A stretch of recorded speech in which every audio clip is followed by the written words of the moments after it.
Hey, what's going on, everybody? Welcome back to the channel. Today I am hiding in this little shade pocket because it is hot out today. We got, I think it's 93, 94 degrees, something like that. And for the foreseeable future, it's going to be in the 90s. So we are officially in the dog days of summer. I think it's July 22nd. And that for sure qualifies for the dog days of summer. And when we say the dog days of summer, in regards to bass fishing, really what it has to do with is the peak of the water temperature, the peak of the air temperature, peak of the water temperature, and both of us are struggling. Bass are trying to seek out cooler areas and areas with a little bit more shade, and they're just not as active as they were in May and June. Man, May and June is just so much fun, especially if you're offshore fishing, but it starts getting pretty tough during this time of year, during July. So I wanted to show you guys, and August too, and I wanted to show you guys the things that are kind of my go-to. Of course, this really depends on the fishery that I'm fishing and the region of the country and all that stuff. But these are some baits that I definitely tend to lean on more this time of year. Two of them are top water baits and two of them are bottom baits. So we go to either extreme. There's a lot of other techniques that are going to work. So you may watch another video that I've done in the past where, I'm talking about great July baits. I'm not negating that video I've done in the past. I'm just kind of sharing how I'm feeling right now and what the baits that I have the most confidence in during these very hot days. So let's go ahead and get started. The first bait I want to show you is the first bait because it's really the first bait that I reach for each day I go out when it's really, really hot. And that is going to be a walking topwater bait. A walking topwater bait like this one, this is actually one of my all-time favorite. This is the Vixen. And I'll put all the links in the description below of all these products. But a walking bait like this, whether you're throwing the Vixen, a Zara Spook, or whatever your favorite walking bait is, they're very, very good during the month of July and August. And the type of situations that I like to throw these baits are generally long tapering structures. So I'm talking about long tapering points, so the points that really don't drop off very fast at all. They're pretty flat.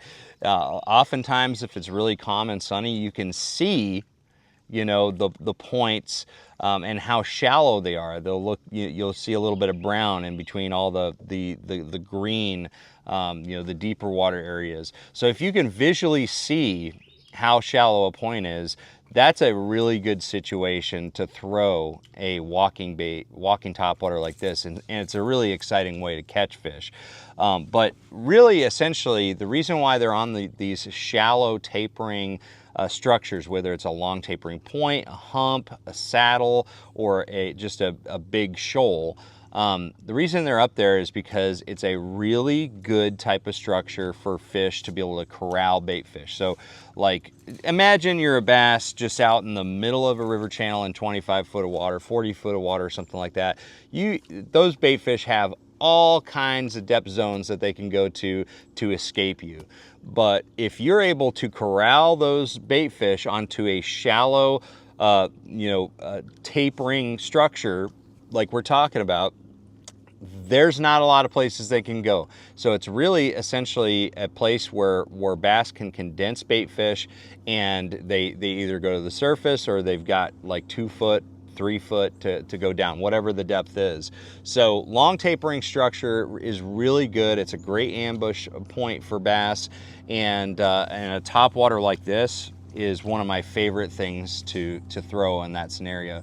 Swim baits and jerk baits, those can work really good, but the topwater is just a great way to cover water and also catch a lot of fish. It imitates those same shad or bait fish that those bass are really picking on.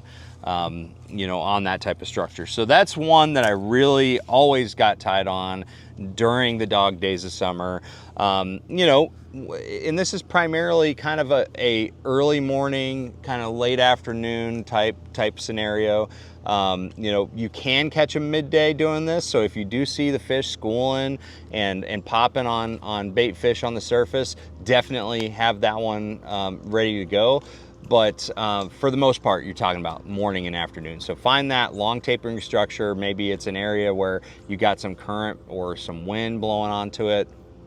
Makes it even better in a lot of cases.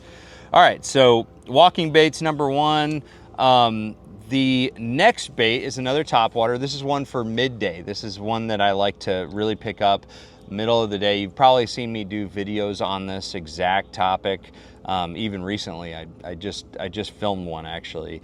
You know, when the sun gets up, you're talking about like from 11 to probably 3. You're looking for shade. Shade is king this time of year, especially when the bite gets really, really tough offshore. And so overhanging limbs, docks, anything that can cast a lot of shade, but especially things that actually enter the water, touch the water, like tree limbs or vines, that's when I'm gonna pick up a frog. A hollow body frog. This is a Spro bronze eye frog. Just absolutely clutch this time of year. And again, it's a lot of fun. You know, it's a lot better than having to pick things apart super slow. Yeah, just skip this baby underneath all that, you know, whatever object is creating shade, and you can catch a lot of fish. In fact, another thing that's happening in a lot of lakes, including this one right now, is a lot of times you got a mayfly hatch going on, which really attracts a lot of bluegill, and that's a whole other reason why the frog is really good. Now, you know, if you're in a really clear lake, like Watts Bar is actually pretty clear right now, so it's not like prime frogging conditions. But a lot of times, you know, if I've got a little bit of space to cast a bait and I don't have to worry about it being super weedless like the frog, I might throw like a popper or a blade bait or a prop bait, something like that. That actually may get more bites for me. But overall, a frog, man, if I had to choose between, you know, any other top water for this type of scenario for shade, you know, it would have to be the frog. All right, so that's another one. Now let's get into the grinder baits, the baits that you want to throw when you're grinding, because it is slow out there. And I was just fishing this bait, had a few bites on it. Shaky head is an absolute must to have tied on during July and August. Again, those long tapering structures that we were talking about, those are still going to be some of the best types of structure to look for.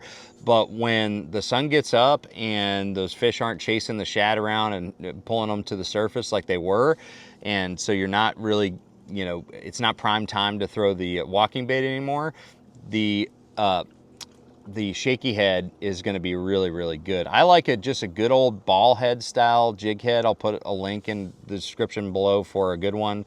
I honestly, this is a discontinued one from Z-Man. I wish they didn't discontinue it.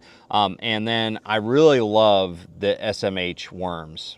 You know, this is a you know, worm that's specially designed for shaky head setup, and it works really, really good. It's got a lot of tail action, and it's just perfect in my eyes. But shaky head in general, man, I'm just gonna be fishing around the same type of structure. I'm gonna find where that long tapering structure starts to drop pretty quickly, and that's where I'm going to be dragging this bait around. Or if I find like a hard spot, like a little patch of rocks or something like that, that's where you're going to want to throw the shaky head and just slowly drag it around, man. It's just one of those that catches a lot of fish. It gets a lot of bites when the bite is tough. So we'll put that one back.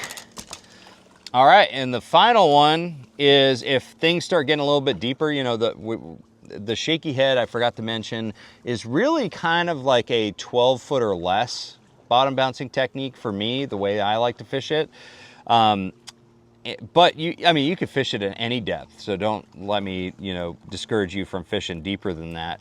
But for me, I like dragging that shaky head, and when you're in deeper water, it's harder to maintain bottom contact throughout the whole cast. So I end up switching to a drop shot. I mean, I've talked a ton about fishing a drop shot, you know, since the summer started, but a drop shot, especially with a little, you know, morning dawn worm, straight tail worm, is clutch. I mean, it is so effective this time of year.